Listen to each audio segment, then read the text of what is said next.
The symptoms are quite familiar, and very likely you'll come up with a correct diagnosis. Yes, it looks like a cold, a common cold. Runny nose, headache, achiness, very often a slight fever. Those are some of the symptoms of the common cold.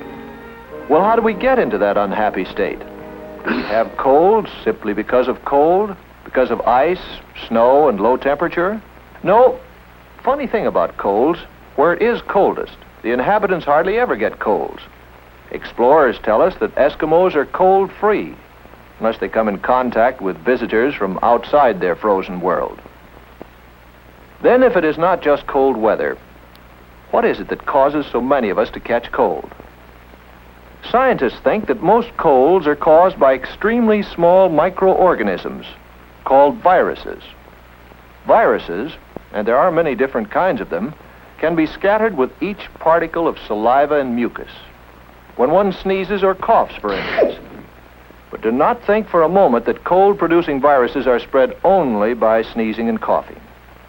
If by some magic the tiny particles of saliva and mucus could be made visible as a black smudge, we quickly would realize in how many other ways we are apt to scatter bacteria and viruses all around us. For instance, Jane here has a cold. Look at that smudge. Look at those germs she leaves on the doorknob.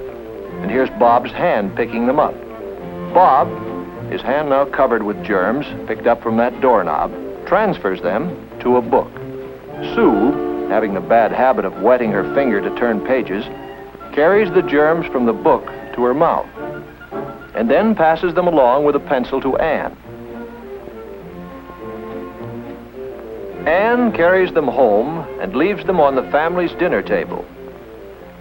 Yes, even during an ordinary conversation, saliva and mucus particles escape our mouth and easily reach others who inhale them as they breathe. Just remember how breath becomes visible on a cold day. How then, with so many germs surrounding us, can we avoid having colds all the time? Well, fortunately, our body has defenses against this enemy. Normally, we breathe through our nose. The nose, as well as the sinuses, the eustachian tubes, and the throat, are lined with a delicate membrane. If, under a microscope, you look at the lining of the nose, we call it the nasal membrane, you can see that it is covered with tiny moving threads. These are called cilia. They move back and forth like stalks of grain when a wind blows over a field. The cilia are covered with a warm, moist, sticky substance called mucus. The nose usually secretes about a quart of this liquid every 24 hours. This mucus, by warming and moistening the air we breathe in, prepares it for our lungs. The mucus also catches and destroys microorganisms, that is, bacteria and viruses. The movement of the cilia carries the mucus down to the pharynx. Then it is coughed out or swallowed into the stomach, where any remaining microorganisms are destroyed by the digestive juices. If these defenses are weakened, the cold virus will gain a foothold and cause the inflammations which so often are associated with the common cold. The common cold is not a serious sickness, but still, medical science as yet has not found a cure for it. Ah, yes, there are remedies galore, all sorts of medications, which soothe pain and headaches and so bring some relief. However, they do not cure colds. And no matter how convincingly they may be advertised, do not use them without having checked with your doctor. But there is a sound prescription. If you have a cold, don't stay in school, because if you do, you may send others home with your cold.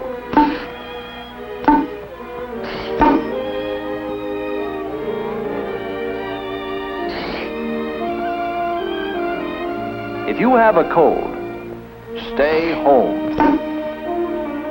Stay in bed. This is the prescription which common sense and medical science recommend. Medicines, but only those your doctor prescribes. No others. Warmth, rest, which you can get best when you stay in bed. And while you're there, you might as well make the best of it.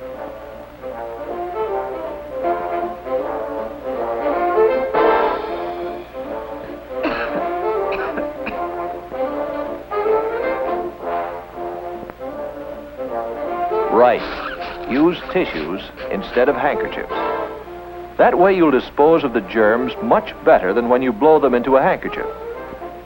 However, should you not feel better in a couple of days, or if you keep on having a fever, you should ask your parents to call a doctor.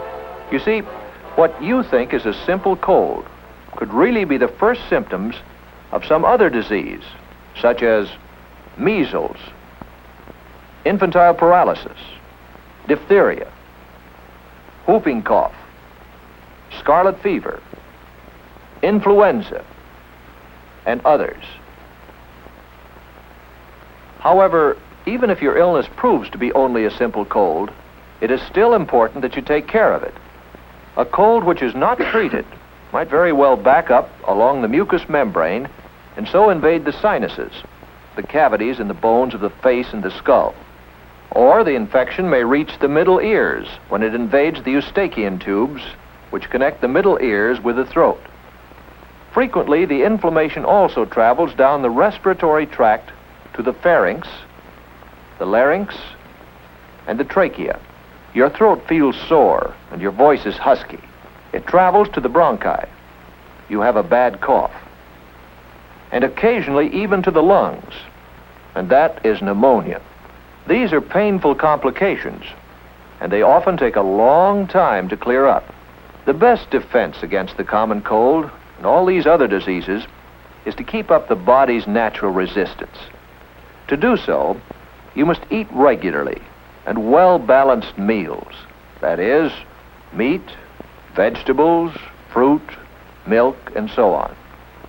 Get lots of exercise and fresh air, but do not exhaust yourself. In cold weather, you must wear sensible clothing to provide proper warmth to remain healthy.